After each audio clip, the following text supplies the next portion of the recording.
അങ്ങനെ പുറപ്പെട്ട ഓരോരോ ലോകങ്ങൾ പോയി കഴിഞ്ഞപ്പോൾ ഒരു സ്ഥലത്ത് ചെന്നു. അപ്പോൾ അവിടെ ചെന്ന് കഴിഞ്ഞപ്പോൾ എന്താണ്, അവിടെ ഒരാൾത്തറയിൽ ഇങ്ങനെ ഇരിപ്പുണ്ട്. ആൽത്തറയിൽ ഇങ്ങനെ ഇരിക്കുന്ന സമയത്ത് നേരെ അവിടെ അങ്ങോട്ട് ചെന്നു, ആൽത്തറയിലിരുന്നു. അപ്പം നേരെ ഭഗവാൻ പോയിട്ട് നേരെ ആ മനുഷ്യനെ ഒന്നിങ്ങനെ തൊഴുതു എന്നാണ്. അപ്പം നാരദന് അഭയം. ഭഗവാൻ പോയിട്ട് ഈ മനുഷ്യനെ ആൽത്തറയിലിരിക്കുന്ന ഭഗവാനെ തൊഴാൻ കാരണം എന്താണ്? നാരദൻ ചോദിച്ചു, എന്താണ് ഭഗവാനെ അങ്ങ് തൊഴാൻ കാരണം എന്താണെന്ന് ചോദിച്ചു. അപ്പോൾ പറഞ്ഞത് അത് മറ്റൊന്നും കൊണ്ടല്ല, അദ്ദേഹം ഒരു ഭാഗവത ആചാര്യനാണ് എന്ന് പറഞ്ഞു.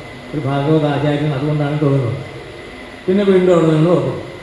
അങ്ങനെ പുറപ്പെട്ട് കുറേ ദൂരം കഴിയുമ്പോൾ വേറൊരു സ്ഥലത്ത് നിന്നിപ്പോൾ അവിടെ യാത്രയിൽ ഒരാളിങ്ങനെ ഇരിപ്പുണ്ട്. വെറുതെ ഇങ്ങനെ സാധാരണ മനുഷ്യൻ ഇരിപ്പുണ്ട്. അപ്പോൾ നേരെ എന്ത് ചെയ്തു, ഭഗവാൻ നേരെ പോയിട്ട് ഒന്ന് കാല് തൊട്ട് തൊഴുന്നാണ്. അപ്പോൾ കാല് തൊട്ട് കഴിഞ്ഞപ്പോൾ എന്താണ് പ്രത്യേകത, ആ മനുഷ്യൻ ആരാണെന്ന് അപ്പോൾ അദ്ദേഹം പറഞ്ഞു, അദ്ദേഹം നിരവധി ഭാഗവതം വായിച്ച ആളാണ്. സപ്താഹത്തെ ഭാഗവതം പാരായണം ചെയ്യുന്ന ആളാണ്. സപ്താഹ സദസ്സുകളിങ്ങനെ ഭാഗവതം പാരായണം ചെയ്യുന്ന ആളാണ് എന്ന് പറഞ്ഞു. അതുകൊണ്ടാണ് ഞാനിങ്ങനെ അവിടേക്ക് പാദം തൊട്ടതെന്ന് പറഞ്ഞു. അത് കഴിഞ്ഞ് പിന്നെയും അങ്ങോട്ട് പോയി.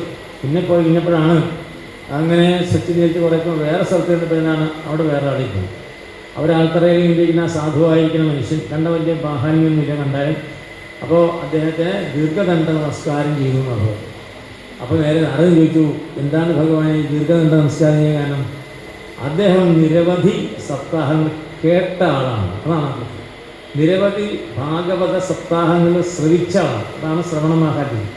അപ്പോൾ ഭാഗവത സപ്താഹം കേൾക്കുന്തോറും നമുക്ക് ഇങ്ങനെ നമ്മുടെ ചൈതന്യം വർദ്ധിച്ചുകൊണ്ടിരിക്കും. പാരായണം ചെയ്യുന്നതിനേക്കാൾ കൂടുതലും ആചാര്യസ്ഥാനത്ത് നിന്ന് കഥ പറയുന്ന ആളേക്കാൾ കൂടുതലും ഭാഗവത ശ്രവണത്തിനാണ് പ്രാധാന്യം. അതാണ് നമ്മൾക്ക് കലികാലത്തിൽ പറയാം.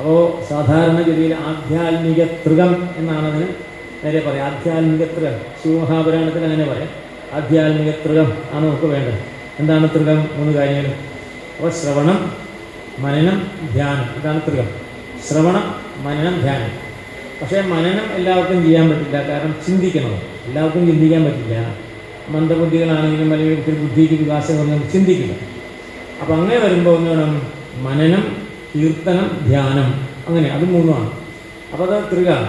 മനനം, അപ്പോൾ ശ്രവണം. അപ്പോൾ കേട്ട കാര്യങ്ങൾ എന്ത് ചെയ്യും? കീർത്തിക്കണം. കേട്ട കാര്യത്തെ കീർത്തിക്കുക. അത് കഴിഞ്ഞിട്ട് നേരെ അതിൽ തന്നെ ഉറച്ചിരിക്കുക. ധ്യാനം വെച്ചാൽ നേരെ ഉറച്ചിരിക്കലാണ്, ഭഗവാന്റെ ഉറപ്പിക്കുക. അപ്പോൾ ശ്രവണം, കീർത്തനം, ധ്യാനം എന്നാണ് പറയാം. ഇതാണ് ആധ്യാത്മിക തൃകം. അപ്പോൾ കലികാലത്തിൽ ഇതാണ് പ്രാധാന്യം. അതുകൊണ്ടാണ് ശ്രവണത്തിൻ്റെ പ്രാധാന്യം എന്ന് പറയുന്നത്. അപ്പോൾ ശ്രവണം ചെയ്യണം. പിന്നെ നമുക്ക് മനസ്സിലാക്കാത്ത